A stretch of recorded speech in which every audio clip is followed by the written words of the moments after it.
So ముందుగా ఈ award గురించి చెప్పాలంటే అవేర్నెస్ క్రియేట్ చేస్తుంది హెచ్ఎంటీవీ వాళ్ళు.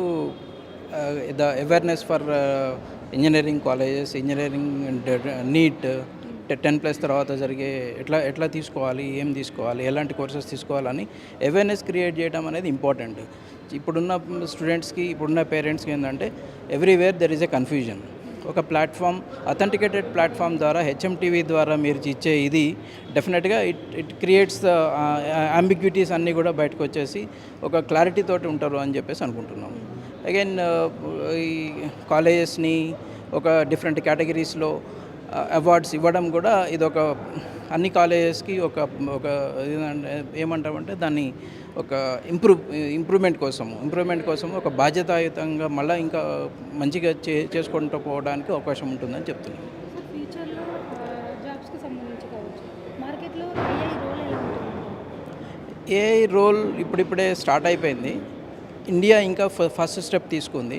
సో గ్లోబల్ పర్స్పెక్టివ్లో రీసెంట్గా కూడా సెంట్రల్ గవర్నమెంట్ ఏఐని ముందుకు తీసుకెళ్ళడానికి ప్రపంచ దేశాలు అన్నిటికంటే ముందుకు ఉండడం కోసము సో చాలా స్టెప్స్ తీసుకుంది.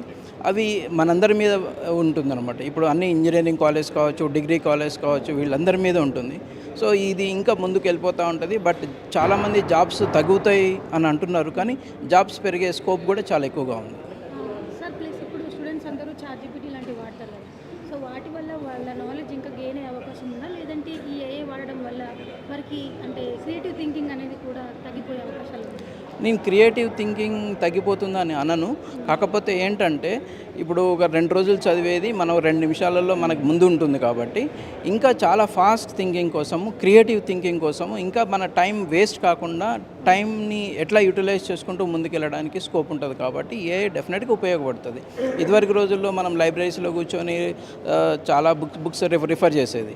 అక్కడ నుంచి ముందుకు వచ్చిన తర్వాత గూగుల్ సెర్చ్లోకి వచ్చిన తర్వాత కొంత తగ్గిపోయింది. ఇప్పుడు ఏంటంటే ఏ అంటే ఫోకస్డ్ సెర్చ్ కూడా జరుగుతుంది. ఫోకస్డ్ సెర్చ్ అంటే నాకు ఏది కావాలో అది వస్తుంది. సో దాన్ని అనలైజ్ చేసుకొని క్రిటికల్ థింకింగ్ మీద ఎక్కువగా ఫోకస్ చేయడానికి సమయం దొరుకుతుంది అన్నమాట. సో దానివల్ల ఉపయోగమే. Thank you. రైట్.